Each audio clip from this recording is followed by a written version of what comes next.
অন্তর্বর্তীকালীন সরকারের প্রতি আহ্বান, আগামী ডিসেম্বরের মধ্যেই জাতীয় নির্বাচন অনুষ্ঠিত হতে হবে।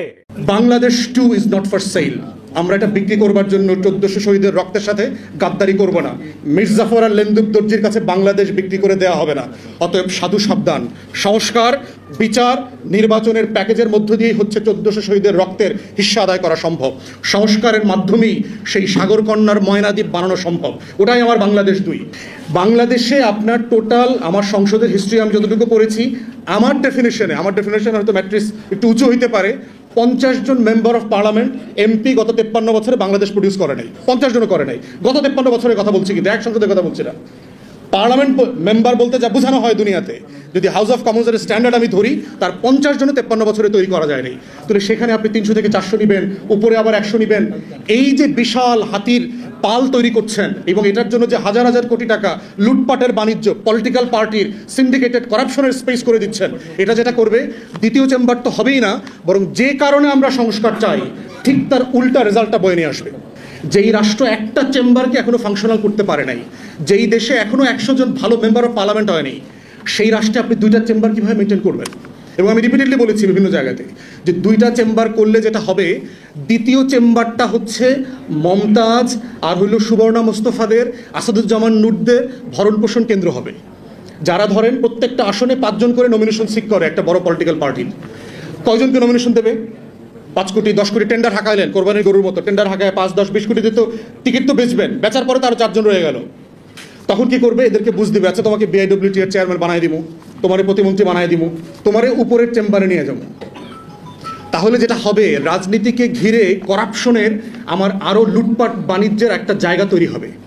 এবং ওই 100 লোকেরও কিন্তু আবার লুটপাটের ট্যাক্স ফ্রি গাড়ি, রাজুকের প্লট, ফ্ল্যাট, সুবিধা, বাটলার, এগুলো মেনটেন করবার জন্য আরও শত শত হাজার হাজার কোটি টাকা আমার ট্যাক্স পেয়ারদের জায়গা থেকে বরাদ্দ দিতে হবে। কেউ রাজা হইতে চাইতো না, কারণ রাজা হওয়ার শর্ত ছিল 10 বছরের রাজত্বের টার্মের পরে তাকে নির্বাসনে চলে যেতে হবে, বনবাসে চলে যেতে হবে। এবং সেই বনবাসটা ছিল আপনার একটা মরুভূমির মতো, একটা বিচ্ছিন্ন আইল্যান্ডের মতো একটা জায়গা। এবং আলটিমেটলি সব রাজাই ওখানে মারা গেছেন, এর আগে যারা রাজা হয়েছেন। তো সাডেনলি চলমান সময়ের যিনি রাজা, উনি মারা যাওয়ার পরে ওখানে বিজ্ঞাপন দেওয়া হয়েছে। পুরাতন আমলের বিজ্ঞাপন জানেন যে আপনার ঢোল তবলা নিয়ে এলান করা হতো বাজারে বাজারে গিয়ে যে রাজার পদ খালি হয়েছে, কে কে রাজা হতে চান। তো দিনের পর দিন চলে যাচ্ছে, সপ্তাহ চলে যাচ্ছে, মাস চলে যাচ্ছে, কিন্তু কেউ রাজা হতে চায় না। কারণ রাজা হওয়ার কনসিকুয়েন্সটা সবার মাথায় আছে যে রাজা হইলে পরেই হচ্ছে আমাকে আবার নির্বাসনে যেতে হবে এবং আমার একটা করুণ মৃত্যু আছে। তো সেই বাজারে থেকে একটা ছেলে অনেক মাস পরে সাডেনলি দেখবো যে রাজত্বের পদটা খালি পড়ে আছে, দেশের সভরেনিটি কম্প্রোমাইজ হওয়ার সম্ভাবনা তৈরি হয়েছে। তিনি আবেদন করে বললেন যে সিনেটের কাছে যে আমি রাজা হব। তো সবাই তো, তার পরিবার, তার কাছের মানুষগুলো সবাই খুব আশ্চর্য হয়েছে যে তুমি কেন মরতে চাও, তুমি কেন নির্বাসনে যেতে চাও। তো বলে যে আমি নির্বাসনে যাব না, আমি দেখবো আমি কি করি আর কি। তো তিনি রাজা হইলেন। খুবই ঝাঁকঝমকপূর্ণ অ্যাসেনশন হয়েছে। অ্যাসেনশনের পরে সে যেটা করেছেন, প্রথম কাজটা হচ্ছে তাকে নির্বাসনে যাবার জন্য যেই জায়গাটা, যেই দ্বীপটাকে অ্যাসাইন করা হয়েছিল, সেটা সংস্কারের উদ্যোগ নিলেন তিনি। এবং ওই দ্বীপটাকে ওই রাজ্যের ভিতরে সংস্কার করে এত সুন্দর করলেন যে মানুষ মনে করছে যে সে এখন যেই পাড়ায় পল্লীতে থাকেন, যেই মহল্লায় থাকেন, তাদের সেই মহল্লা থেকে মাইগ্রেট করে ওই বনবাসের দ্বীপটাতে চলে যাওয়া দরকার। এবং তারপর যেটা হয়েছে যে 10 বছর পরে তার একটা ব্রিলিয়ান্ট স্প্যানিশ রিসোর্টে আপনার পেনশন রিটায়ার্ড লাইফ কাটানোর একটা অপরচুনিটি তৈরি হয়েছে এবং সে সেখানে সুখে শান্তিতে পরিবেশ বসবাস করতে লাগলেন, দার্জিলিং সিলিংয়ের মতো করে আর কি। তো সংস্কারটা কেন দরকার? সংস্কারটা দরকার হচ্ছে যে while you are in opposition you need to look after your island. আপনার ওই যে একটা মনের দ্বীপ লাগবে, যে আপনার একটা সোনা দ্বীপ লাগবে না? একটা সোনা দ্বীপের গল্প করেছেন না সবাই? পদ্মা নদীর মাঝে যে একটা দ্বীপের কথা বলা আছে না, যে আমার একটা দ্বীপ, যে আমার, এবং এই দ্বীপটা কিন্তু সে কল্পনা এঁকেছে যে আমার সেই দ্বীপটা কেমন হবে। 24-এর গণ অভ্যুত্থান যেটা করেছে সেটা হচ্ছে, আমরা যখন দায় ও দরদের রাজনীতির কথা বলছি, আমরা যখন বাংলাদেশ 2-এর কথা বলছি, আমরা কিন্তু সেই ময়না দ্বীপের কথা বলছি। আসলে ওই যে আমার একটা ময়না দ্বীপ, যখন আমার মন খারাপ থাকে আমি কই চলে যাই? আমি সেই পদ্মা নদীর পাড়ে আমার ময়না দ্বীপে চলে যাই। আমার যখন মন খারাপ থাকে, আমার ভালোবাসার মানুষটার দৃষ্টি আকর্ষণ করতে পারছি না, তখন আমি কি করি, ওই নদীর পাড়ে ঝড় বৃষ্টিতে নৌকায় বসে আমার সেই ময়না দ্বীপটাকে আমি কল্পনা করি। ওইখানে আমার সাগরকন্যা থাকে। তো ওই সাগরকন্যাটা হচ্ছে বাংলাদেশ 2, ওই সাগরকন্যাটা হচ্ছে 24-এর গণ অভ্যুত্থান, যেইখানে আমি আমার ময়না দ্বীপটা করতে চাই। এখন সেই ময়না দ্বীপটা হবে কিভাবে? এই ময়না দ্বীপের ম্যানিফেস্টো হচ্ছে এইরকম শত শত হাজার হাজার পৃষ্ঠার কাগজ। এই ময়না দ্বীপের গল্প লেখা আছে, আমার প্রিন্সেস ডায়ানার গল্প লেখা আছে, আমার বাংলাদেশ 2-এ সেই সাগরকন্যার গল্প লেখা আছে। ওইখানটাই হচ্ছে এমন যে ওইটাকে ভালোবেসে দরদ দিয়ে ওই বনবাসের জীবন কাটানোর জন্য ওটা বানাইতে হবে। যদি ওইটা বানান তাহলে দেখবেন জেলে যাইতে আর কোনো রাজনৈতিক কর্মী ভয় পাবে না, আন্দোলন করতে কেউ ভয় পাবে না, সত্য কথা বলতে ভয় পাবে না। তো সেই জায়গা থেকেই হচ্ছে সংস্কারের প্রয়োজনটা বারবার কেন আমরা ইগনোর করছি, কারণ আমরা আসলে ময়না দ্বীপটাকে এখনো কল্পনা করতে পারছি না, ওই বনবাসের দ্বীপটাকে এখনো কল্পনা করতে পারছি না। ওখানে যে আমার সাগরকন্যা আছে, ওইটা যেদিন এই দেশের মানুষ বুঝবে যে ওইখানে আমার বাংলাদেশটা আছে।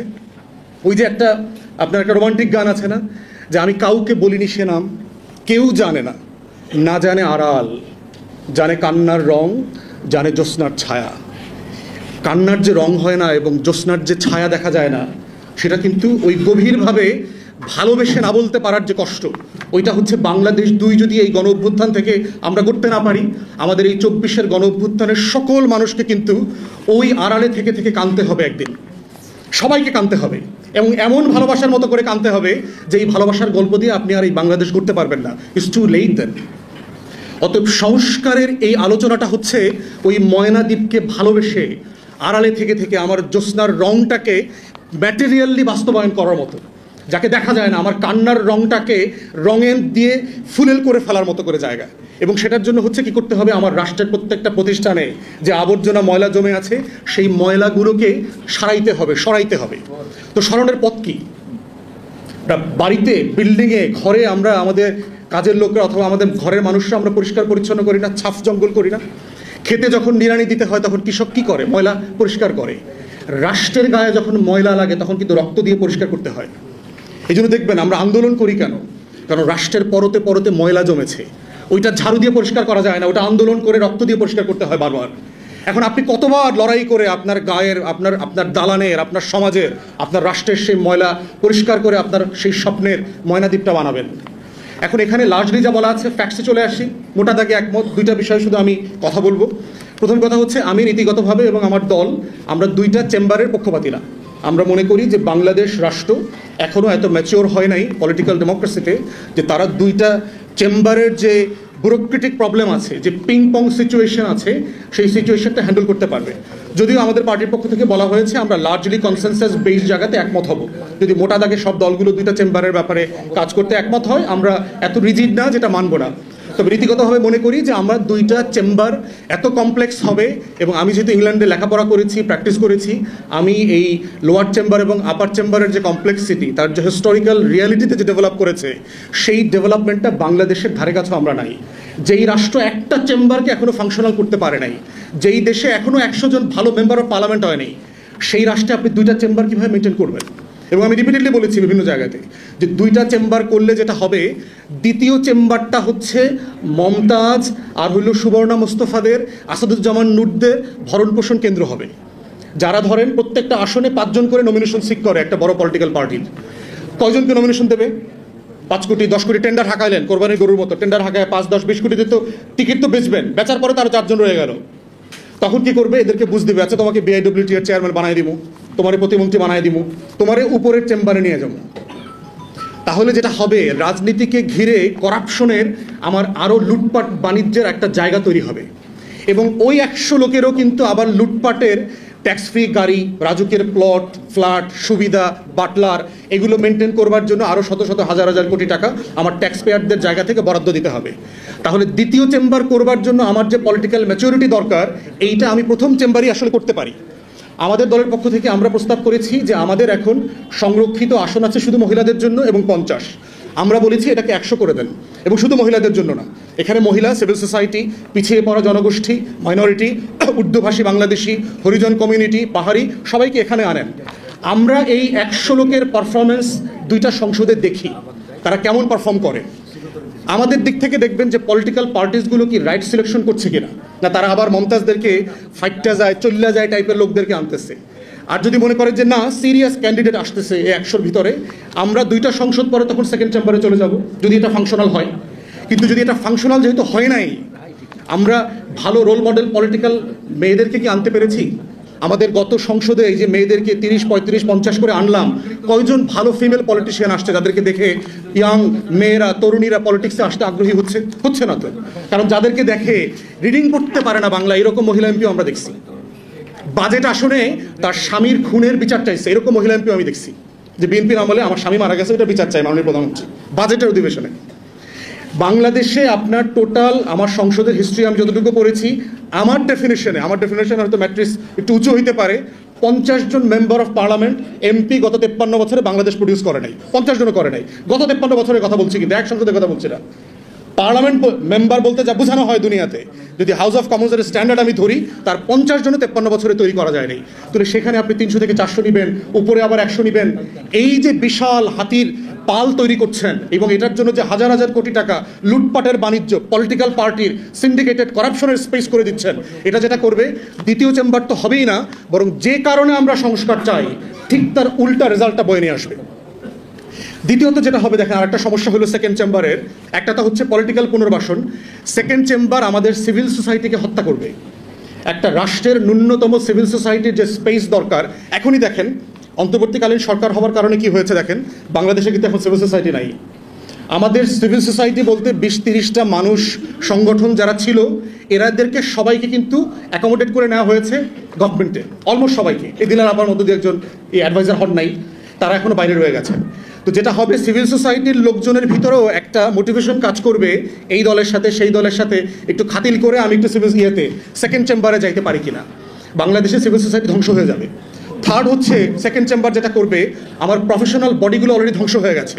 ডাক্তারদের, নার্সদের, ইঞ্জিনিয়ারদের, লয়ারদের প্রতিষ্ঠানগুলোতে যাবেন, মনে হবে একটা দলীয় অফিস। সরকারি প্রতিষ্ঠান প্রত্যেকটাতে যাবেন, শ্রমিক ইউনিয়ন, ঐক্য পরিষদ, তমুক সমুক কর্মকর্তা কর্মচারীদের যত ট্রেড ইউনিয়ন আছে, দলীয় ব্যানারে ফেস্টুনে ভরা থাকে। দ্বিতীয় চেম্বারটা হচ্ছে এই প্রফেশনাল বডি রিপ্রেজেন্টেশন করতে গিয়ে যেটা হবে, আমার প্রত্যেকটা ইনস্টিটিউশন ধ্বংস হয়ে যাবে, কারণ এই পলিটিক্যাল ম্যাচুরিটি আমাদের মধ্যে এখনো ডেভেলপ করে নাই। অতএব সেই জায়গায় আমরা বোধ করছি যে ফার্স্ট চেম্বারটাকে কিভাবে প্র্যাগম্যাটিকলি ফাংশনাল করা যায়, এইটা আমাদের সিরিয়াস এজেন্ডা হওয়া দরকার। এবং পিআরের ব্যাপারে আমাদের পজিশন আমরা বলেছি, আমরা একটা মিক্স সিস্টেম চাই যেটা অ্যাচিভেবল হইতে পারে। কারণ দেশের মানুষ বিশাল অংশ এখনো আপনার লেখাপড়া জানে না, তারা আপেল চেনে, তারা মার্কা চেনে। তো মিক্স সিস্টেমে যেটা হতে পারে যে অ্যাটলিস্ট 50 থেকে 100 আসনে পিআর হোক, প্রপোর্শনাল রিপ্রেজেন্টেশনটা হোক, যেখানে তরুণ পপুলেশন বেশি, যেখানে আরবান পপুলেশন বেশি। আমরা একটু দেখি 50 আসনের ভোটের প্যাটার্নটা কিভাবে হয়, তারা রাইটলি ভোট দেয় কি না। এরপরে হচ্ছে এটা বাড়ানো যাবে আরও, কিন্তু টোটাল সিস্টেমকে হট করে পিআরে নিয়ে গেলে যেটা হবে, সেটা দেশের মানুষ নিতে পারবে না। সাডেনলি সে কাকে ভোট দেবে, কোন মার্কায় ভোট দেবে, কিভাবে সিলেক্ট করবে। এবং পিআরএ করবার জন্য আপনার যে ইন্টেলেকচুয়াল ক্যাপাসিটি দরকার, এজেন্ডা পড়ার ক্যাপাসিটি, বাংলাদেশের 1% ভোটারও এজেন্ডা পড়ে, ম্যানিফেস্টো পড়ে ভোট দেয় না। অর্থাৎ ম্যানিফেস্টো করে ভোট দেবার কালচার তৈরি না হইলে পিআর থেকে আমরা শুধু বেনিফিট আনতে পারবো না। তাই ন্যূনতম এইবারের নির্বাচনে আমরা দেখতে চাই 50 থেকে 100 আসনে সম্মতির ভিত্তিতে পিআর হোক, বাকি 200 আসন আগের মতো চলুক, first pass the post. Bangladesh 2 is not for sale. আমরা এটা বিক্রি করবার জন্য 1400 শহীদের রক্তের সাথে গাদ্দারি করব না। মির্জাফর আর লেন্দুক দর্জির কাছে বাংলাদেশ বিক্রি করে দেওয়া হবে না। অতএব সাধু সাবধান, সংস্কার, বিচার, নির্বাচনের প্যাকেজের মধ্য দিয়েই হচ্ছে 1400 শহীদের রক্তের হিস্সা আদায় করা সম্ভব।